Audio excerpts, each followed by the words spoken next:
Ahora vamos a ver entonces la sesión 1. Esta sesión se llama Las raíces del maestro. ¿Okay? Las raíces del maestro.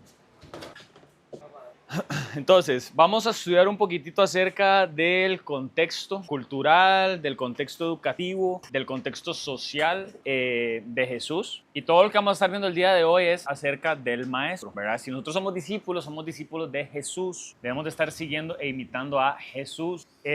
Claramente Él dejó personas aquí en la tierra, personas que se ponen, digamos, la piel de Jesús, ¿verdad? Que se ponen el disfraz de Jesús, que reflejan a Jesús, que pueden mostrar cómo es Jesús, y esos son nuestros discipuladores, ¿verdad? Entonces, nuestros discipuladores son personas que deberían de estarnos reflejando a Jesús y podernos acercar más a Él. Pero todos aquí somos discípulos de Jesús, ¿verdad? Independientemente de quién nos discipula en la tierra, somos discípulos de Jesús, y todo lo que queremos es ser más como.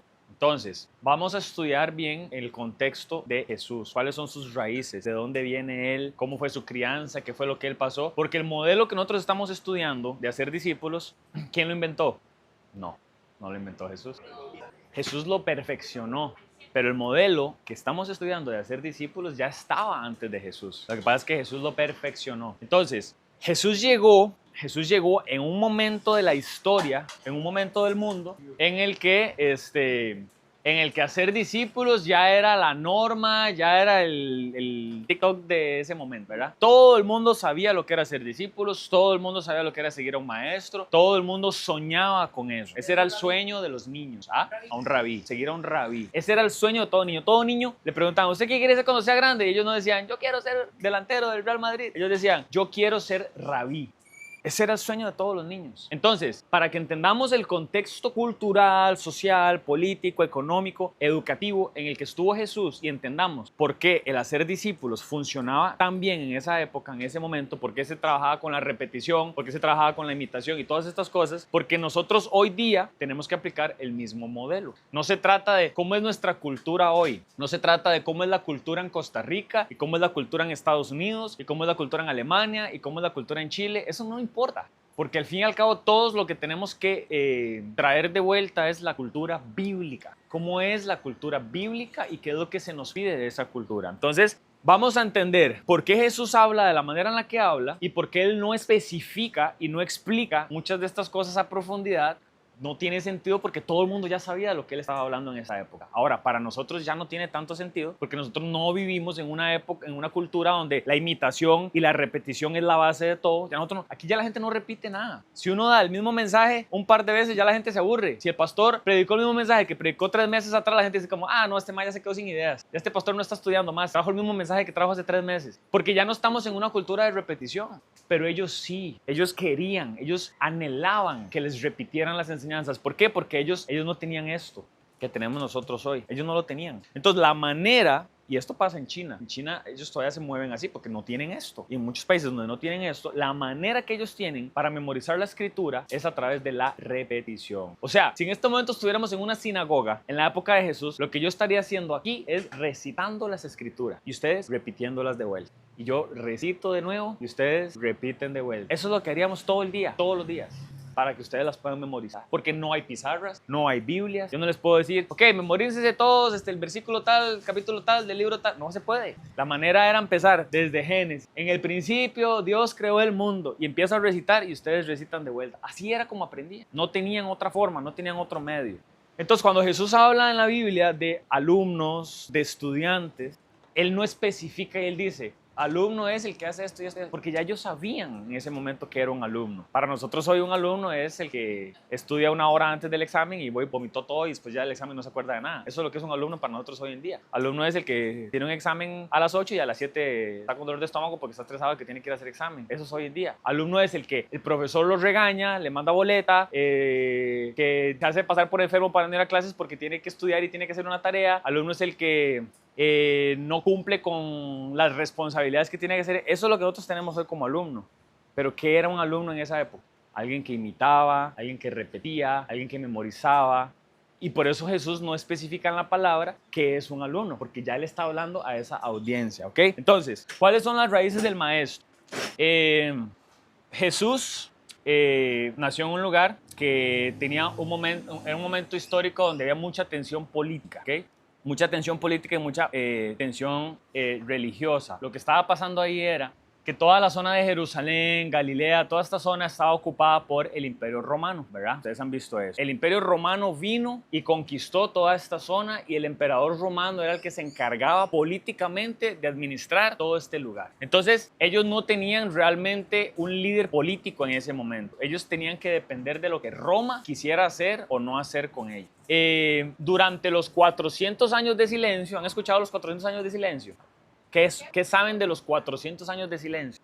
Era desde profeta a muy bien, entonces, de Malaquías, que fue el último profeta que habló en el Antiguo Testamento, hasta que Dios volvió a hablar ya en el Nuevo Testamento, ¿verdad? Cuando empezó nuevamente las profecías con Juan el Bautista, durante ese periodo de Malaquías hubo 400 años en los que Dios no habló. Se le llaman los 400 años de silencio. No hubo más profetas, Dios no habló a través de nadie, Dios no habló a través de sueños, Dios no habló a través de visiones. Durante esos 400 años, políticamente, lo que pasó fue que el imperio griego empezó a expandirse con Alejandro Magno. A los que les gusta estudios sociales e historia, sabrán de lo que estoy hablando. Alejandro Magno, con sus 4 generales, empezó a conquistar territorio y expandir el imperio griego y traer toda la cultura helenística, ¿verdad?, a diferentes zonas. Y por eso es que el griego se volvió el idioma que se hablaba en un montón de estos lugares. Como decir el inglés hoy. El griego se volvió, ¿verdad? Ustedes saben que la Biblia está escrita en hebreo en el Antiguo Testamento y en griego en el Nuevo Testamento, en su mayoría. Hay unas cosas ahí en arameo, pero en su mayoría es hebreo el antiguo, griego el nuevo. Porque el imperio griego empezó a expandirse y entonces por eso ese idioma se volvió el idioma hablado en toda esta región. ¿Eso en qué ayudó? Ayudó a que Jesús pudiera comunicarse en griego a muchas personas, que los escritos pudieran hacerse en griego y le llegaran a muchas personas. Eso ayudó mucho a nivel del idioma. Ahora, luego de eso, luego de Alejandro Magno y luego de que él por su codicia falló en el momento de conquista, él logró conquistar varias ciudades como por ejemplo Alejandría, ¿verdad? Todos han escuchado Alejandría, es una ciudad muy famosa. Alejandría fue conquistada por Alejandro Magno, por eso se llama Alejandría, le cambió el nombre. Hay varias Alejandrías, de hecho. La más famosa es la de Egipto, pero hay varias. Él conquistó varias ciudades y por su codicia, él mismo cayó, sus mismos generales, y de hecho de Alejandro Magno se habla en la Biblia. Se habla de la bestia con 4 cuernos y esos son referencias a Alejandro Magno, de lo que iba a pasar durante esos 400 años de silencio. Cuando él cae, el imperio romano entonces empieza a crecer y el imperio romano empieza la lucha con el imperio otomano y entonces, bueno, empiezan un montón de luchas ahí, no sé qué, y el imperio romano empieza como a absorber al imperio griego. Y entonces se vuelve el imperio greco-romano, ¿verdad? Que ya ese es otro momento de la historia donde el imperio greco-romano, donde se hace una mezcla, digamos, entre estos dos imperios y entonces el imperio romano empieza a crecer. Roma, la particularidad de Roma es que Roma empieza a construir un montón de carreteras. Antes no habían carreteras y Roma empieza a construir un montón de carreteras. No sé si han escuchado el dicho que dice todas las carreteras llevan a Roma. Cuando uno se pierde, la gente dice, alguien se pierde y dice, uy, no sé, todas las carreteras llevan a Roma. Es un dicho que la gente dice como que por algún lado vamos a salir, ¿verdad? Por algún lado vamos a llegar a donde tenemos que llegar. Todas las carreteras llevan a Roma. Eso es porque en ese momento Roma empezó a construir carreteras hacia todas las demás naciones y de verdad todas las carreteras llevaban a Roma porque Roma fue el que empezó a construir todas estas carreteras. ¿En qué ayudó esto? Vean que Dios no habló durante estos 400 años y Dios permitió que todo esto empezara a pasar, que el imperio griego creciera, todos los desastres que hizo Alejandro Magno, todos los desastres que hizo Roma, y el Señor permitió todo eso porque Él lo que estaba era preparando la llegada de su Hijo. A través de Grecia crecer y volverse el griego el idioma universal en esa época, en ese lugar, y a través de Roma construir carreteras que permitieran que Jesús y sus discípulos a través de esas carreteras pudieran llegar a diferentes ciudades, era Dios preparando el momento. Entonces cuando Dios, ¿verdad? La gente dice, cuando Dios no habla es porque está trabajando, ¿verdad? Dice la gente. Entonces 400 años Dios estaba trabajando muy fuerte en preparar la llegada de su Hijo. 400 años después tenemos entonces la llegada de Jesús, ¿verdad? Todo lo que pasó con Isabel y que quedó embarazada de Juan el Bautista, ¿verdad? Y luego su prima y bueno, todo lo que ya conocemos, la historia de María, Isabel, Jesús, Juan, y cómo se dio todo eso. Entonces, ese es el contexto político de lo que está pasando en esta región, ¿ok? Ahora, Israel estaba tomado por completo por Roma, tenían impuestos muy altos, había presencia militar romana en todo lado, ¿verdad? ¿Qué pasaba con respecto a los impuestos? Si, por ejemplo, ustedes tienen que pagar 10.000 colones de impuestos a Roma porque les dio la gana. Roma simplemente dijo, cada casa me va a pagar 10.000 colones porque sí, punto. Lo podían hacer y si no lo pagaban iban a la cárcel. Y yo me convertía en un recaudador de impuestos romano. Yo venía ahí, pero yo les cobraba 20.000. Entonces le daba 10.000 a Roma, me dejaba 10.000 yo. Eso era lo que los recaudadores de impuestos empezaron a hacer. Por eso los recaudadores de impuestos se volvieron sumamente ricos y sumamente detestados por la gente. La gente los odiaba. ¿Verdad? ¿Ustedes han escuchado eso? Por ejemplo, Zaqueo, el enano que se subió al palo, él era recaudador de impuestos. Mateo, el discípulo de Jesús, era recaudador de impuestos y la gente los odiaba porque se aprovechaban de la gente. Tras de que ya Roma los está explotando y los está exprimiendo, tras de eso, estos sinvergüenzas llegan y cobran más caros los impuestos para ellos dejarse una buena tajada de lo que les toca. Por eso se hicieron sumamente ricos. Mateo era sumamente rico. Zaqueo, cuando Jesús llega a comer a la casa de Zaqueo, ¿verdad? Que Zaqueo está encarnado en el palo y Jesús va caminando y le dice, Zaqueo, hoy me voy a hospedar en tu casa. Y Zaqueo, ¿verdad? Lo recibe y esa misma noche Zaqueo le dice, Señor, si he robado a alguien, le voy a devolver el doble. Y toda la mitad de lo que yo tengo, se lo voy a donar a los pobres. Él lo decidió por sí solo, Zaqueo. Eran riquezas absurdas, porque él no solo era un recaudador de impuestos, él era el jefe de los publicanos. O sea, ese hombre era sumamente millonario. La mitad de lo que tenía lo donó y la otra mitad se lo devolvió a la gente que él les había robado. O sea, prácticamente se quedó sin nada. Entonces, por eso la gente odiaba a los recaudadores de impuestos. Entonces, quiero que entiendan este contexto. Roma está exprimiendo a la gente. Usted va caminando por la calle y usted ve un soldado romano. Imagínese todo lo que usted puede sentir en su panza, todo lo que a usted se les revuelve, de saber que ustedes antes eran libres y que ahora, por culpa de Roma, ustedes perdieron todo. Entonces, metámonos en ese contexto, ¿verdad? Cuando Jesús les dice cosas a sus discípulos, como por ejemplo, era una ley que si un soldado romano venía cargando su bolsa, cargando sus armas, él venía y le podía decir, judío, y le tiraba la bolsa así en los pies, cárgueme la bolsa. Porque el soldado ya estaba cansado y no la quería cargar. Y tal vez usted iba para allá y el soldado iba para allá. Usted tenía por obligación que agarrarle la bolsa pesadísima al soldado y empezar a ir otra vez para el otro lado. Usted venía del centro de Parrita bajo ese sol. Usted iba a llegar a su casa y el soldado le decía, judío, cárgueme la bolsa, vamos para allá. Y usted estaba obligado por ley a cargarle la bolsa 1 milla. O sea, 1.600 metros, 1 kilómetro y 600 metros. Eso era lo que usted estaba obligado. Y ellos tenían postes. Habían postes en las carreteras donde marcaban las millas, ¿verdad? Entonces usted tenía que agarrar la bolsa y empezar a caminar atrás del soldado 1 milla por ley. Si usted no lo hacía, pues iba a la cárcel. Usted tenía que hacerlo y punto. Tal vez usted cansado después del trabajo, tal vez un señor mayor que no tiene ni fuerza y tiene que hacerlo. Entonces, entiendan el contexto, usted va cargando esa bolsa, probablemente al terminar la milla, cuando usted pasa al poste, ya usted no está obligado a nada, probablemente la gente lo que era que le iba quitando los lacitos a la bolsa mientras iba caminando, ¿verdad? Y donde llegaba se la tiraba, todo se le caía al soldado y usted ya no tiene, y usted se puede ir para su casa. El soldado tenía que quedarse ahí recogiendo las cosas, porque la gente buscaba la manera de cómo desquitarse. Y Jesús les dice a sus discípulos, si un soldado te pide que le cargues la bolsa 1 milla, tú llévasela 2. Y ahí es donde viene el dicho de dar la milla extra. Si un soldado te dice que le cargues la bolsa 1 milla, tú llévasela 2 millas. Ahora empecemos ese contexto. Vean cómo se le revuelve a uno la panza de ver a estos soldados, ¿verdad? Y el soldado le dice, judío, llévame la bolsa. Y usted se la lleva. Y llega al poste de la milla y el soldado probablemente se está esperando a que usted le tire la bolsa para él empezar a recoger las cosas porque es lo que todo el mundo le hace. Y usted llega al poste y usted le dice, vamos, yo se lo llevo 1 milla más. Y el soldado es como, mae, ¿qué? ¿Por qué? Imagínense lo que eso hace también en el corazón de un soldado de eso. Entonces, lo que quiero es que veamos el contexto en el que estaba Jesús y en el que estaban los discípulos. Ahora, la gente odia a Roma al punto que hay grupos élite que están entrenando todos los días. Literalmente, los que no lograron entrar a la escuela, y ahorita vamos a ver, porque esto yo sé que todos ustedes ya lo saben, por eso me estoy enfocando en enseñarles otras cosas que sé que tal vez no saben, que sus discipuladores les pueden enseñar otras cosas, pero igual sí vamos a ver ahorita los niveles educativos, que es muy importante. Los que no lograban entrar al Beth Midrash, que era la universidad en esta época, y tenían que ir a hacer el oficio de su padre, ¿verdad? Ser pescadores, ser carpinteros, etc. Pero habían unos que no entraban al Beth Midrash, que no se iban a hacer el oficio de su padre, sino que entraban a estas élites secretas, a estos soldados, a estos Navy SEALs de la época, que eran los zelotes y los iscariotes. Ellos eran soldados que entrenaban día y noche, desde muy jovencitos, desde que salieron del Beth Talmud, o sea, 9, 10, 11 años, ya los reclutaban los iscariotes y los zelotes y desde ahí empezaban a entrenar. ¿Han visto 300? Perdón, con Z y S. ¿Han visto 300? ¿Quién ha visto 300?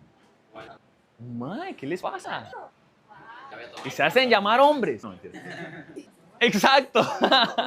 Bueno, obligación, tienen que ver 300. Hay una escena donde el papá, Leónidas, está entrenando a su hijo. ¿verdad? Y le están dando por la madre al carajillo. Y lo están entrenando para que llegue a ser un soldado espartano. ¿Por qué tiene que ver esa película? Porque esa película pasa durante los 400 años de silencio. Cuando vean esa película van a entender, esa película pasa durante los 400 años de silencio que les estoy hablando, donde el imperio griego, comandado por Jerjes, que sí existió, esa película es real, Jerjes sí existió, fue el comandante del imperio griego, obviamente no es real toda la fantasía, ¿verdad? Pero la historia detrás sí es real. Y habla de cómo los espartanos, que son solamente 300 soldados, logran hacerle frente a Xerxes. Hay una historia en la Biblia muy similar, por eso a mí me encanta 300. Hay una historia donde, por si la quieren leer, Gedeón viene siendo el Leónidas de la Biblia. Gedeón se fue contra un ejército de, creo que eran 60,000 hombres, y él solo tenía 300. No, tenía como 10,000. Empezó con 10,000, el Señor le quitó como 7,000, quedó solo como con 3,000, el Señor le quitó más y al final solo quedó con 300. De tomar agua en el río. Ajá. Él tenía 10,000 soldados y el Señor le dijo, tenía 10,000 contra un ejército como de 60,000 o 100,000, o sea, aún así llevaba las de perder. Y el Señor lo lleva al río y le dice, dile a tus hombres que beban agua del río. Y los que se agachan y beben agua con las dos manos, a todos esos, mándalos para la choza. No están preparados para la guerra.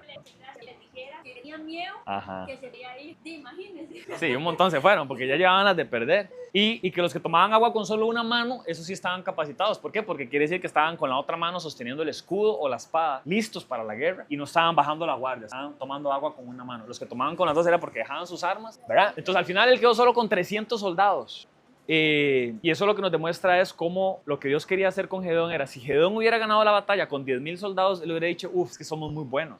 Y ganamos porque somos muy buenos soldados. Pero ganar una batalla así con solo 300 es porque solo Dios podía estar del lado de ellos. O sea, solo Dios hizo que ganaran. Entonces la película 300 es esa parte donde Leónidas está entrenando a su hijo y le está dando por todo lado, formándolo para que se haga hombre, ¿verdad? 2-3 years headstand and forget. Y lo está entrenando, le está dando, y eso a mí me recuerda, ese proceso de formación de los espartanos a mí me recuerda a los iscariotes y a los celotes. El proceso de formación tan fuerte que ellos llevaban desde niños, desde 9, 10, 11 años. Y ellos entrenaban toda su vida. ¿Para qué? ¿A quién? Más que nada como a los emperadores, a los gobernantes, a los que tienen cargos altos en el Imperio Romano. Ellos tienen una daga aquí escondida. Han jugado Assassin's Creed, han jugado, literal. Esos eran los celotes. Ellos van así entre la gente, se camuflan entre la gente y nada más agarran aquí y se van. Y nadie se dio cuenta. Así eran los celotes. ¿Por qué ustedes creen que Zaqueo estaba encaramado en el palo? ¿Ustedes creen que él era el único enano que existía en toda esa época? Que él era el único enanito que había, que no había nadie más que no pudiera ver a Jesús y que se encaramara también en un palo. Ese bicho estaba bien encaramado porque sabía que entre tanta gente, de fijo habían celotes, de fijo habían iscariotes y que se lo iban a echar, porque él era el jefe de los publicanos y estaba encaramado en el palo para que nadie se lo echara. Porque si él hubiera estado ahí mezclado entre la gente, hasta ahí hubiera llegado. Los celotes eran los Navy SEAL de la época y ellos agarraban, y nadie se daba cuenta. El bicho caía muerto ahí, se desangraba y nadie supo quién lo mató. A eso entrenaban ellos, ¿ok? Entonces, era tal el odio que le tenían a los romanos que habían judíos que entregaban su vida, no a estudiar en el Beth Midrash, no a ejercer el oficio de su padre, entregaban su vida a entrenar para poder matar romanos y para poder ser el ejército personal del Mesías cuando el Mesías viniera. Los judíos están esperando al Mesías porque la fe y la esperanza que ellos tienen es que el Mesías va a venir y los va a liberar de Roma. El Mesías va a venir con poder y va a montar un caballo blanco y va a matar al emperador de Roma, y el Mesías se va a sentar en el trono y en la silla de Roma y va a decir: judíos libres, ya no hay que pagar más impuestos, ya no hay que estar cargando bolsas por 1 milla ni 2 millas, ya no hay que estar haciendo nada de esto. Ellos están esperando un Mesías guerrero, un Mesías que se va a levantar en una insurrección y que va a decirle: celotes, iscariotes, vengan, ya llegó el Mesías y vamos a derrocar a Roma. Eso es lo que los judíos están esperando. Pero el Mesías que llegó les dice: cárguenle la bolsa 1 milla más. Si les pegan por este lado, pónganles este otro lado. Si alguien llega a pedirles que les presten el abrigo, dele la camisa y dele hasta la pantaloneta si puede. El Mesías guerrero que ellos estaban esperando, que los iba a liberar de Roma, que iba a venir a hacer una guerra contra Roma, no llegó. Llegó un Mesías que les hablaba del amor, que les hablaba de perdonen a sus enemigos y amen a sus enemigos. Llegó un Mesías que les decía cómo podemos más bien servirle a nuestros enemigos. Y por eso ellos estaban vueltos locos. Por eso muchos no creían que Jesús fuera el Mesías. Ellos decían: pero ¿cómo este va a ser el Mesías? ¿Cómo este que llegó en un burrito sabanero ahí? ¿Cómo este va a ser el Mesías? Ni siquiera tiene un caballo, man. Y el burro ni siquiera él se lo tuvieron que prestar. ¿Cómo este va a ser el Mesías? Decían muchos. Sin embargo, y vamos a ver hoy, que Jesús sí fue un Mesías guerrero.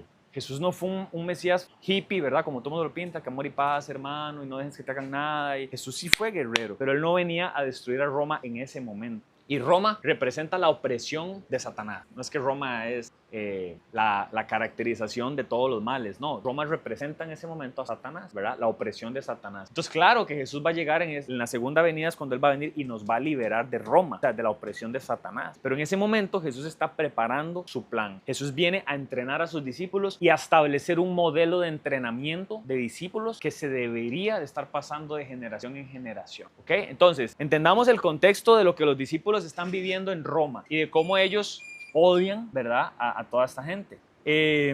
Nazaret era un pueblo pequeño, más o menos 300, 400 habitantes, o sea, como decir Esterillos Oeste, un pueblo pequeñito, y tenía muy mala fama. O sea, Nazaret tenía muy mala fama, la gente lo que decía era, qué bueno puede salir de Nazaret, de ahí no puede salir nada bueno, son puros chatas lo que hay ahí, es lo que decían de Nazaret.